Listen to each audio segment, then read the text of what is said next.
It's not very far. Well, so technically, it has to be a certain distance away, right? That's part of the franchise agreement that you make. Right. Is you won't go within a certain radius of an existing Anytime Fitness. Yeah. They can't. Those had to set have up been a- really close, though. It was actually too close. So they came to my parents and said, "No, it's too close. Okay. Payson is. You need to step out a little bit further." Mm-hmm. And they were in talks with this guy. They were like, "Hey, okay, well, in business, can it be a little bit closer?" And they kept going back and forth with Anytime Fitness. Mm-hmm. And then randomly, there was an announcement that there was, and it was a different Anytime Fitness rep that had somehow got it past what my mom was unable to get it past. Yeah. And opened up one in a competitive range. Yeah. So it was really sticky situation, but that wasn't that wasn't the worst of Anytime.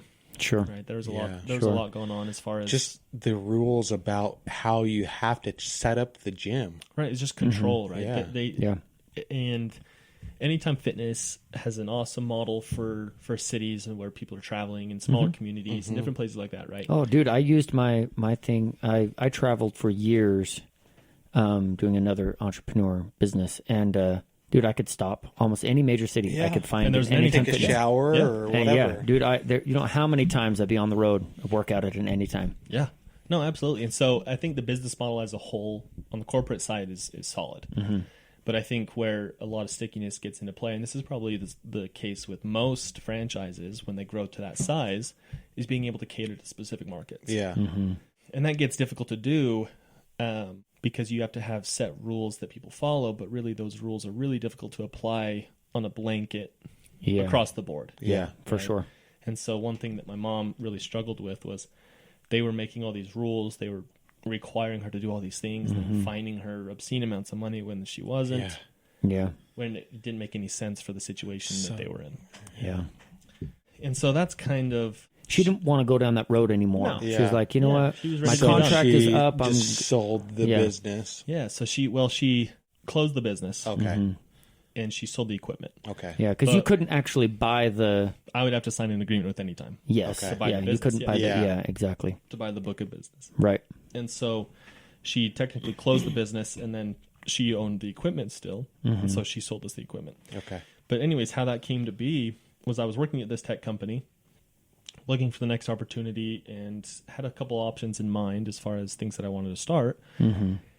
But I felt like I needed... Most of them had to do with helping other small businesses get up and going. Kind of like low-level venture capitalist, where it's you're not working with $1 million deals, at least just to begin, right? You're working with $25,000 to $100,000, and you're giving these small businesses and these people that have passions the business tools that they need to be successful. So that was what I wanted to do, right? But I felt in order to do that, I needed to first run a successful business on my own, so I could experience that for myself before I was trying to help other people do it. And he's doing this right in the middle of COVID. Oh yeah. Opening Right. a gym, nonetheless, right in the middle of COVID, because there were so many businesses, so many gyms that actually closed last year. Yeah. I know of some that were open 14 years, and they had to shut their doors permanently because of all the rules, regulations from where they were. So, I mean, I'm sure that's not easy. I mean, it wasn't easy for my gym. Right. You know, the growth didn't happen like it should have last year. Yeah. And we're still fighting that. Right. But for you to have the guts to open a gym, you know what I mean, from scratch. Yeah. Yeah, it was from scratch. I mean, because you couldn't use all existing customers. No, you we couldn't didn't use have- Anytime customers. No. I mean, we had a guaranteed of 5-6 members, and it was our family. Yeah. It was my parents and my siblings that were the guaranteed members we had, right? Yeah, right. And my mom came to me and was like, hey, I had a buyer lined up for the Anytime, but she didn't want it anymore. You can either buy the whole book of business with Anytime and start your own agreement, or I'll sell you the equipment and you can do your own thing. I was like, well, I definitely don't want to be a part of Anytime. And so at first I was like, no, I'm not going to do that. And she's like, well, just think about it and let me know. So I said, all right. So I started thinking about it, and I started thinking about kind of how fitness has played a role in my life and how much I've enjoyed having it in my life and have even a greater influence than it did. And kind of a perfect opportunity to create a business. And I started thinking and running some numbers and doing some different things. And I felt like it was a good opportunity to take something and build something cool, build something amazing. Yeah. Right, is what I was hoping. So I quit my job at the end of April of 2020. So almost a year. Yeah, it's almost a year. And I was working on the design because we remodeled the whole gym, right? So I was working on the design of the remodel. Tore down a lot of walls. Yeah, And, we did a lot. Yeah. So I was working on the design of the gym. I was working on what kind of equipment we wanted, what kind of business model we needed, right? And then come end of June is when Anytime Fitness officially closed. It was June 26th. So June 27th, we started tearing down walls, right? Yeah. We got in immediately. Our goal was to do it within a couple months. It took us 4. Repainting Repainting. It took a little while, Yeah, it took about twice as long as we were expecting. But that was because we did it almost all on our own. Yeah. We were going to hire it out, and it was only going to be about a month and a half. right. But we saved about $40,000 by doing it on our own. Oh yeah, for sure. Well, and Josh, your business partner, works a full nother job he as well. Still does. So, yeah. So he couldn't. It's not like you guys could just be there 24/7 doing everything. Yeah. Right. And so, he still has his full-time job. I mean, because the gym's not quite to the point where we can provide insurance or anything like that for him, he has to keep his full-time job for his baby, his family, for and everything, which totally understandable, right? And that's a guaranteed income, whereas right now the gym's not. So it makes way more sense. I own a gym. I know how that feels. And so we started remodeling right end of June, last couple days in June, and then took us about 4 months. We started accepting memberships in September, and then had a grand opening in December, right? And then chugging along since. Yeah. And I mean, it's, as John knows, it's been a ride. Yeah. Honestly, like I can't even tell you the amount of things that I feel like I've learned or would do differently and or planning to do differently. Yeah. Lots of different things, right? And I guess that's just kind of all part of the adventure of it.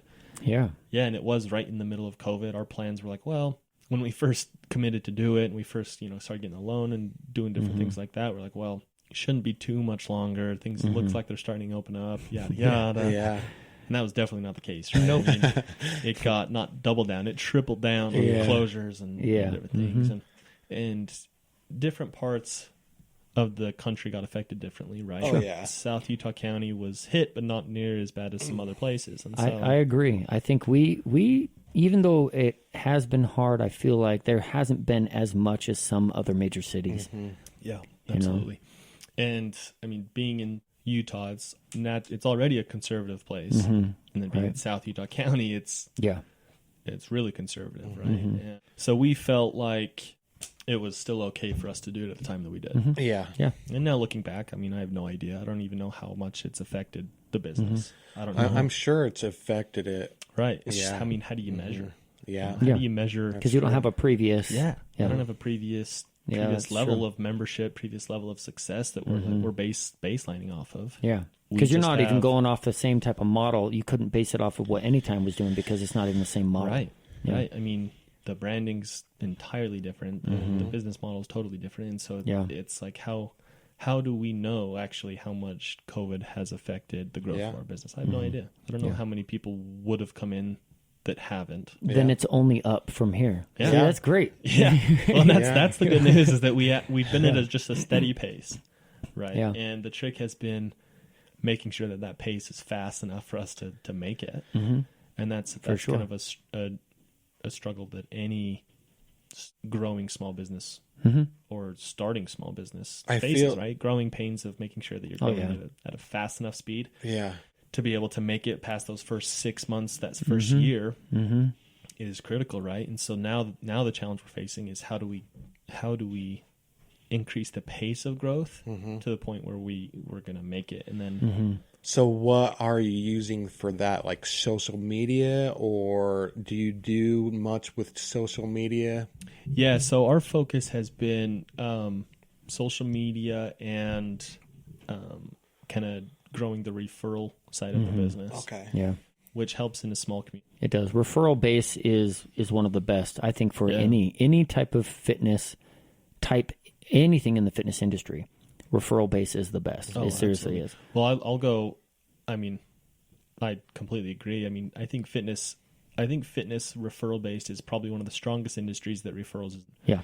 Because there's so much to choose from. Yeah. Well, there's too many gyms to choose from. There's and how do you know? so much to choose from. Yeah. And everybody faces something different. Mm-hmm. Right. And for one person that you trust, and your physical body is such a sensitive subject that I think it makes a referral that much, carries that much more weight, honestly, because when somebody that has seen, a transformation over the last 12 weeks to 6 months or whatever, and then they go to talk to somebody, and maybe it's somebody you haven't seen in a year, and they're like, wow, you look so good. What have you been doing?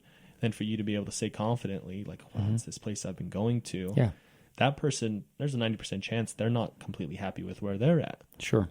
Right. I mean, I would say that it's the majority of people aren't as healthy as they should be. Oh, yeah. Right. For sure. Including myself. Right. And so I think that's why we're saying it live. He's going to start coming and working out. I am. I'll come work out, John. I do need to start coming to work out. I'll agree to that. Yeah. We'll say, put it on. Well, that was clever. Yeah. Hey, it wouldn't be the first time that I've had a gym owner come to my gym to train. Right.